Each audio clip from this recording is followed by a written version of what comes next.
Você já ouviu falar sobre a síndrome de Guillain-Barré? Alguns já ouviram sim, outros provavelmente é a primeira vez que ouviram falar. Mas é uma doença importante, que independente da época do ano, ela é prevalente e traz muitos sintomas e sintomas ruins, tá? O paciente vai ter uma sequela importante. Meu nome é Leonardo Medeiros, sou médico neurologista e hoje vamos falar um pouquinho sobre essa doença, tá? Mas antes disso, de novo, vou lembrar vocês, se inscrevam aqui no canal, ative o sininho para vocês terem conteúdos interessantes de neurologia, tá? Para vocês terem dúvidas também, para a gente bater um papo, para a gente conversar, se inscrevam, coloquem aqui comentários, ok? Mas vamos lá de novo. O que é a síndrome de Guillain-Barré? O nome dela é polirradículoneurite desmielinizante inflamatória aguda. Pô, doutor, você complicou mais ainda a minha vida, saiu de um nome diferente para um nome comprido pra caramba. Mas vamos lá, vamos traduzir. Poli, várias, raízes, tá? E nervos. Então acomete várias raízes e nervos. Ela é desmielinizante. O que quer dizer? Ela machuca um negócio que chama bainha de mielina. Vamos lá. Nosso neurônio, ele é como um fio de cobre. O cobre seria o axônio e a capa dela seria a bainha de mielina. Então essa doença acaba atacando a capa, então a bainha de mielina, tá? Inflamatória, então quer dizer o quê? Nós temos uma inflamação, um complexo autoimune. Então é uma doença que produz anticorpos que vão atacar a bainha de mielina. De onde? Das raízes e nervos periféricos. E ela é aguda, é um quadro rápido, agudo, que começa em alguns dias e vai levando o paciente com uma piora até 2 meses, pode acontecer. Tá? E de onde que vem essa síndrome de Guillain-Barré? Ela é extremamente comum após quadro vacinal. Ah, qual vacina? Infelizmente, qualquer uma pode acontecer.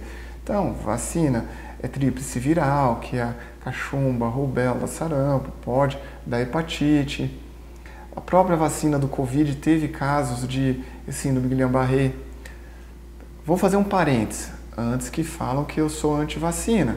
Pelo contrário, a vacinação ajuda a evitar doenças extremamente graves. E o quadro de síndrome de Guillain-Barré, ou a polirradículoneurite, é raro, tá, após a vacina, mas pode acontecer. De novo, não estou falando para ninguém aqui não tomar vacina. Tem que tomar. Porque se a gente colocar na balança risco-benefício, o risco de não tomar é muito maior, tá? O risco de não tomar a vacina. Então, pelo amor de Deus, tomem vacina, tá? Claro, já tive uma síndrome de Guillain-Barré secundária e conversem com seus médicos, tá? Isso é importante. Mas, de novo, não estou falando para vocês não tomarem a vacina, ok? Saindo disso, vamos continuar. Então, pode ser pós-vacinal, qualquer tipo de vacina, e também quadro pós-infeccioso. Então, por exemplo, de novo, o próprio Covid, teve caso de pessoas que tiveram Covid e após desenvolveram a síndrome de Guillain-Barré. Mas uma das mais comuns e que dá quadro grave de síndrome de Guillain-Barré é dengue. Dengue é complicado. Todo mundo brinca, fala, dengue é nada, vai dar dor no corpo, uma febrinha aqui, eu vou ficar ruim alguns dias, mas nada. Dengue pode dar casos graves. E os casos mais graves que eu vi da síndrome de Guillain-Barré, que daqui a pouco eu vou falar os sintomas, tá? Foram secundários à dengue. Não só dengue, chikungunya, o zika, tá? Outras que a gente chama esse grupo de vírus de arbovirose podem acontecer. Então, moçada, dengue é educação. Dengue é não deixar a água parada, por favor, vamos lá, tenham ciência disso, vamos olhar a nossa casa, ver baldes, plantas que estão lá com água parada, não, pneus velhos, pelo amor de Deus, vamos evitar a dengue. E ela é totalmente evitável, depende da educação das pessoas. Ah, mas eu faço muito bem, meu vizinho não faz. Vamos lá conversar com o vizinho, bater um papo, sei lá, conversar com a associação de bairros. E se o vizinho não escutar, até denunciar para a Secretaria de Saúde, porque dengue é uma doença extremamente grave. Tá? Então o que acontece? Depois de um quadro vacinal ou depois de um quadro de uma infecção, dengue, Covid ou outras infecções, 15 dias, a média é 15 dias, o paciente começa a ter uma fraqueza, que costuma ser o quadro clássico da síndrome de Guillain-Barré é uma fraqueza que começa nos membros inferiores. Paciente com dificuldade para andar, dificuldade para subir escada. e isso vai progredindo. Alguns casos mais rápido, outros casos mais lento, tá? Podendo chegar até nos braços e na parte que mata o paciente, que é a parte respiratória. Então ela vai progredindo como se fosse um copo, tá? A gente começa a encher o copo, começa lá de baixo, pegando as pernas, vai subindo, vai pegando o braço e depois pode pegar a parte respiratória, que é aí que dá o grande problema no paciente com a síndrome de Guillain-Barré, que entra em insuficiência respiratória e com necessidade que a gente chama de ventilação mecânica. Que é isso? Colocar um tubo na boca, tá? Então esse é o quadro clássico. Claro, temos as variantes, mas para vocês eu acho que é interessante saber o quadro clássico. Então uma fraqueza que vai progredindo, tá? Tem que procurar o médico o mais breve possível. Tá? Começou com esse quadro de fraqueza, procura o pronto-socorro, fala, ó, há 15 dias atrás, há um mês, até um mês pode ser, tá? Depois disso é mais raro, mas tem relatos também falando de 45 dias antes. Mas o mais comum é em torno de 20 a 15 dias, tá? Então tive um quadro resfriado ou tomei uma vacinação e agora eu estou tendo uma perda de força nas pernas, tá? A urina o paciente costuma controlar, então ele não vai ter perda de urina, ele vai conseguir controlar ainda a urina. O que quero dizer? Ele vai falar que está com a bexiga cheia e quer urinar. Isso ele consegue controlar, mas ele vai ter uma dificuldade para movimentar as pernas. É o que a gente fala de uma paralisia flácida. Então ele está fraco e a perna está mole, não está dura, como se fosse, por exemplo, um AVC. Tá? Então é uma paralisia flácida. E tem que ser avaliado o mais breve possível. E como que é feito o diagnóstico? O diagnóstico da síndrome de Guillain-Barré é clínico. Então, assim, o médico do pronto-socorro, o plantonista, ele tem que ter uma noção do que é uma síndrome de Guillain-Barré, principalmente em locais que tem uma alta prevalência de dengue. Tá? Minha cidade é Bauru. Tá? Bauru aqui tem já várias epidemias aqui de dengue. Se eu não me engano, acho que foi 2018, 2017, teve muitos casos de dengue aqui na cidade. E eu vi vários casos de síndrome de Guillain-Barré e casos graves. Então, assim, um médico que está trabalhando numa cidade como a minha, por exemplo, Bauru, tem que ter noção de que nessas épocas de pandemia, depois de chuva, tá, forte, passou a chuva, vai ter bastante casos de dengue e pode vir casos de Guillain-Barré. Tá? Então, de novo, o diagnóstico é clínico. Claro, a gente tem que pedir alguns exames. Entre eles, o principal é o líquido da espinha. Não sei se já ouviram falar do líquor. Então, o líquor ele ajuda para descartar outras doenças, principalmente quadro infeccioso, mas também ele dá uma assinatura da síndrome de Guillain-Barré. O problema, se coletar nos primeiros 7 dias de sintoma, o líquor vai vir normal. Então, a partir do 7º dia que vem alterado. E qual que é a característica? É ter poucas células, no líquor e muita proteína. Como eu disse, está desencapando o fio. Essa proteína desencapada, ela cai no líquor, então ela vai ficar aumentada. Então essa é a característica da síndrome de Guillain-Barré. Contudo, só altera depois de 7 dias. Então se a pessoa chegar no pronto-socorro menos de 7 dias e coletar o líquor, pode vir normal. Por isso, o diagnóstico é clínico. Tá? O diagnóstico é clínico. Então o colega que está lá na frente tem que saber. Tá?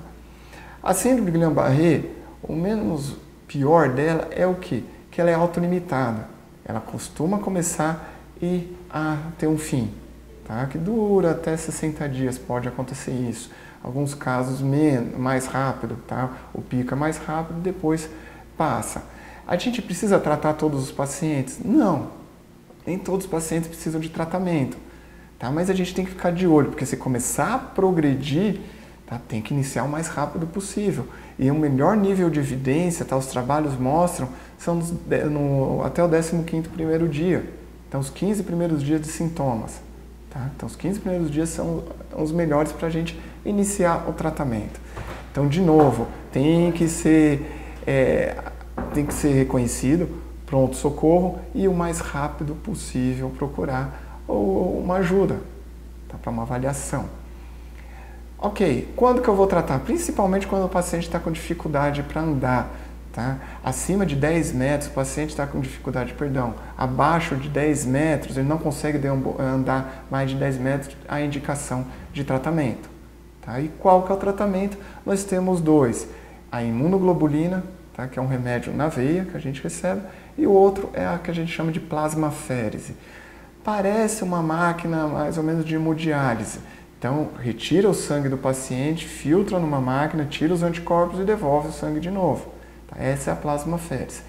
Qual dos dois é melhor? Até o 15º dia, os dois têm nível de evidência muito semelhante. Então, ajuda bastante.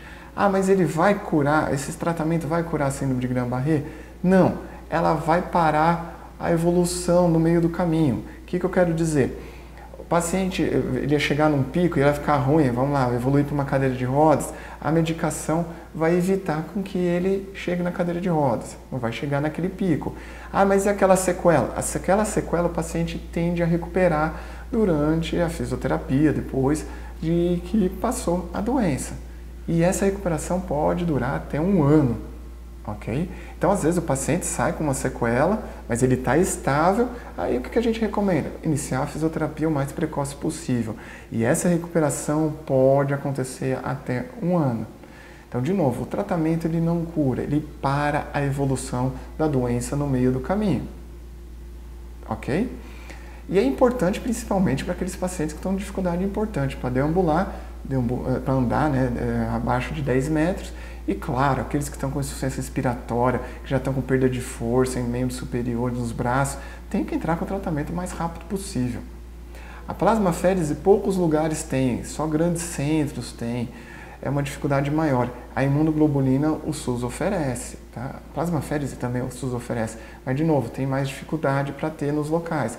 Mas a imunoglobulina o SUS oferece, tá? E para o tratamento do Guillain-Barré. Então, de novo, mais importante, tive um quadro, tomei uma vacina, tive um quadro de resfriado, 15 dias depois, 20 dias, eu começo com uma fraqueza em membros inferiores que está piorando, procurem ajuda. Pergunta para o seu médico, será que eu não posso ter uma síndrome de Guillain-Barré? Tá? Para ele se atentar, que de novo, o diagnóstico é clínico e eu preciso do plantonista que ele reconheça a doença. Infelizmente não tem neurologista em todo pronto-socorro, deveria ter, tá? Mas não tem. E o clínico tem que saber diagnosticar. E como eu disse, diagnóstico é clínico e é uma doença grave. Neurologia é um tema denso, Guillain-Barré é um tema denso, complicado. Mas se vocês ficaram até o final é porque vocês gostaram. Se gostaram, vamos lá, curte aqui. É uma moeda de troca que a gente tem com o YouTube. Se vocês curtirem, se inscrevam no canal, toque o sininho, porque se tiver novos vídeos vocês vão ficar sabendo o mais rápido possível. Isso me ajuda a produzir mais conteúdos.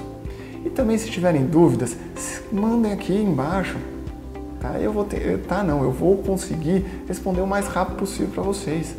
Vamos lá, se inscreva no canal, curte, e isso ajuda a produção de novos vídeos, ok? Espero vocês no próximo vídeo. Um grande abraço!